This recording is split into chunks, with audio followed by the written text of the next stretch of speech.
Mr. Chairman, ladies and gentlemen, I appreciate very much your generous invitation to be here tonight.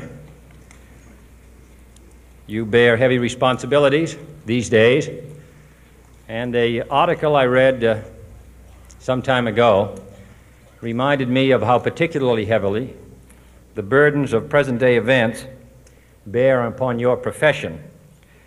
You may remember that in 1851, the New York Herald Tribune, under the sponsorship and publishing of Horace Greeley, employed as its London correspondent an obscure journalist by the name of Karl Marx.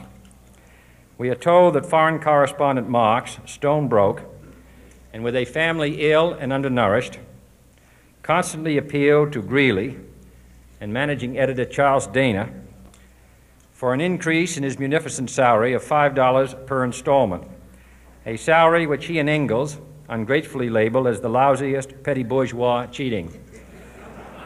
But when all his financial appeals were refused, Marx looked around for other means of livelihood and fame, eventually terminating his relationship with the Tribune and devoting his talents full-time to the cause that would bequeath to the world the seeds of Leninism, Stalinism, revolution, and the Cold War.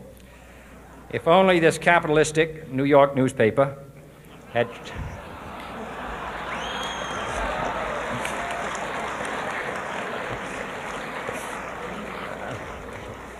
treated him more kindly, if only Marx had remained a foreign correspondent, history might have been different. And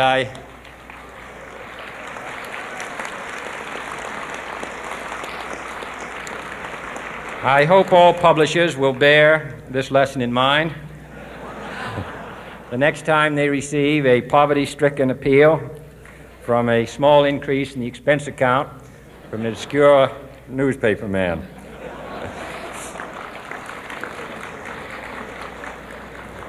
I have selected as the title of my remarks tonight, "The President and the Press." Some may suggest that this would be more naturally worded, "The President versus the Press," but those are not my sentiments tonight. It is true, however, that when a well-known diplomat from another country demanded recently that our State Department repudiate certain newspaper attacks on his colleagues, it was unnecessary for us to reply that this administration was not responsible for the press, for the press had already made it clear that it was not responsible for this administration.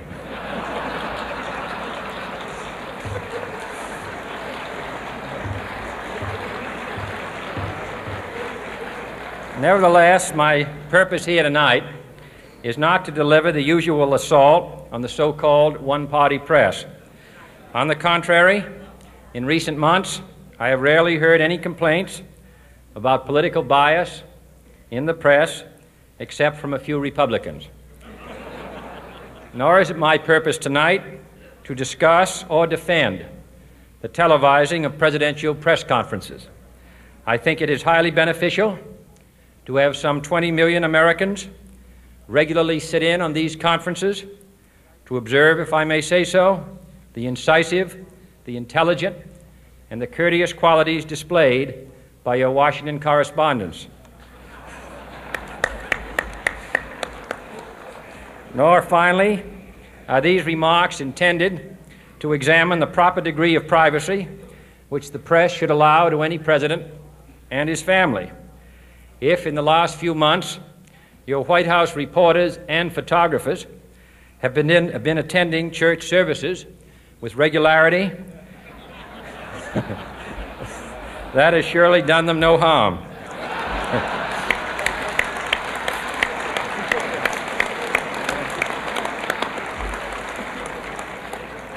On the other hand, I realize that your staff and wire service photographers may be complaining that they do not enjoy the same green privileges, the local golf courses, which they once did. It is true that my predecessor did not object, as I do, to pictures of one's golfing skill in action, but neither, on the other hand, Did he ever been a Secret Service man? My topic tonight is a more sober one, of concern to publishers as well as editors. I want to talk about our common responsibilities in the face of a common danger. The events of recent weeks may have helped to illuminate that challenge for some, but the dimensions of its threat have loomed large on the horizon for many years. Whatever our hopes may be for the future, for reducing this threat or living with it, there is no escaping either the gravity or the totality of its challenge to our survival and to our security, a challenge that confronts us in unaccustomed ways in every sphere of human activity. This deadly challenge imposes upon our society two requirements of direct concern, both to the press and to the President. Two requirements that may seem almost contradictory in tone, but which must be reconciled and fulfilled if we are to meet this national peril. I refer first to the need for far greater public information, and second, to the need for far greater